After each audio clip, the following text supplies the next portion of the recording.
Welcome to Happy Wolf Art and episode 11 of Medieval Comics. This week we're looking at The Ring of the Nibelung, a comic book adaptation by Craig Russell of Wagner's Nibelungen cycle of operas.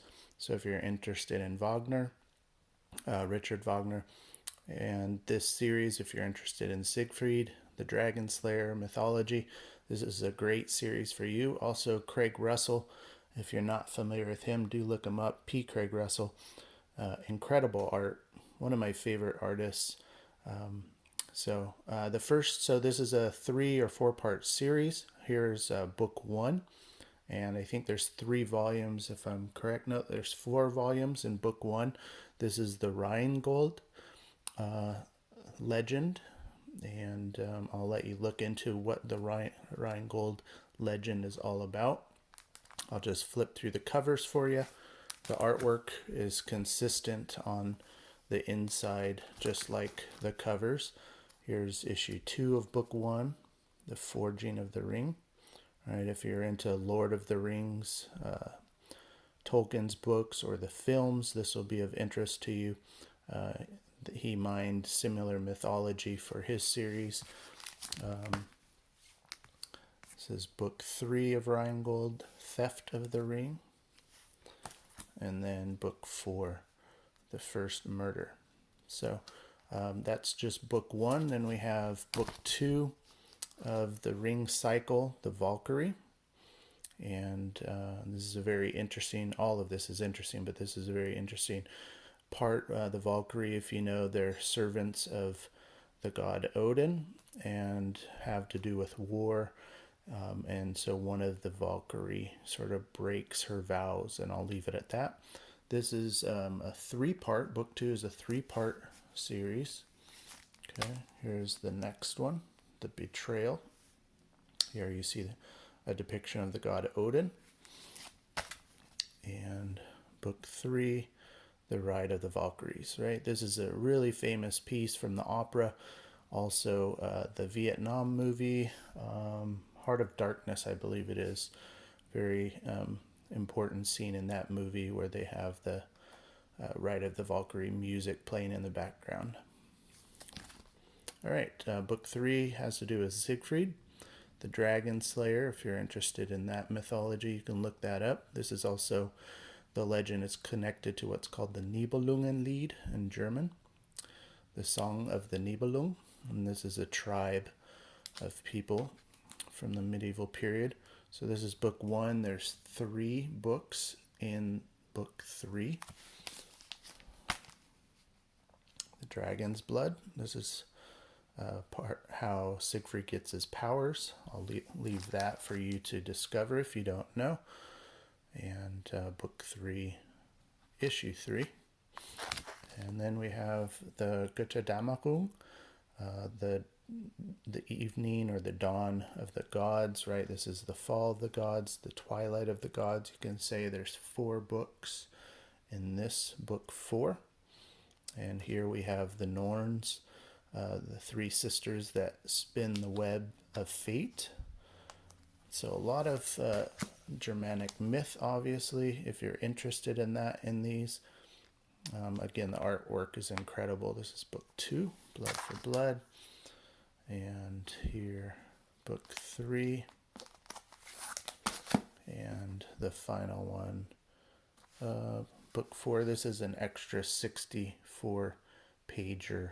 So the story continues to the end, the fall of the gods, and so forth. So anyways, that's the series from P. Craig Russell. And then also, if you're interested in knowing more about this series in German literature, I personally have this version of the English translation. There's plenty of English translations out there, so you can look on Amazon for those. I think Penguin has one. This is an older version that I like because of some of the artwork in it. It's divided into adventures. Let's see if I can find a page with the art in it. They have these old, this is Siegfried at Worms, Worms Worms is a city in Germany, old medieval town. He visits there in the original legend to get his bride, and it starts a war of sorts.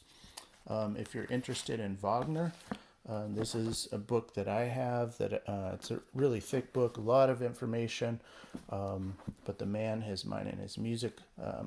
What you can do if you're really interested in Wagner, this would be a good book, or you can just sort of look through the table of contents and find things that you're really interested in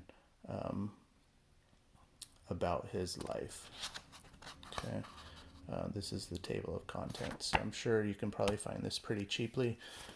This is also a booklet, Judaism and Music. Wagner wrote very controversial booklet. I'll let you look into that yourself and see if that's anything of interest or worth reading for you. He does attack Jews and Judaism very strongly in this piece, but it is nonetheless part of him and his theory, and also part of why Wagner's music and opera didn't play in Israel for so many years, because of his anti-Semitism. And then this is the Nibelungen Lied in German, Middle High German. So this is medieval German and also modern German. So if you are learning German with me through the Learn German with the California Kids, this might be of interest to you. So on one side you have the medieval German, and then on the other page you have a modern translation. It's not a word-for-word translation, but I'll give you an example here. So at the very beginning of the story, here it says, "An old stories becomes to us much wonderful or miraculous reported or told." Okay. And then if you go over to the medieval German, "to us is in old stories Märchen." And if you think of the term Märchen or fairy tales, old tales, wonders much said, Gesagt. Okay. And so obviously different from the modern German, but if you're interested in learning medieval German, this would be a text that you could work with a grammar type of book. So anyways, just a quick introduction for this medieval comic series. It's a wonderful series from Craig Russell. Do look him up for his art. He's done a lot of stuff since the 70s, I believe. And this particular title, The Ring of the Nibelungen, based on Wagner's Ring cycle operas. All right, thanks for joining. If you're interested, check out my Instagram, happy_wolf_art1 for artwork regarding the California Kids project. And do check out the Learning German with the California Kids if you're interested here on my YouTube channel. And spread the word. I appreciate it. And welcome to the new subscribers. We got a handful this week, so welcome, and talk to everybody later. Next video will be the test for the first chapter of Learning German. All right, thanks. Bye.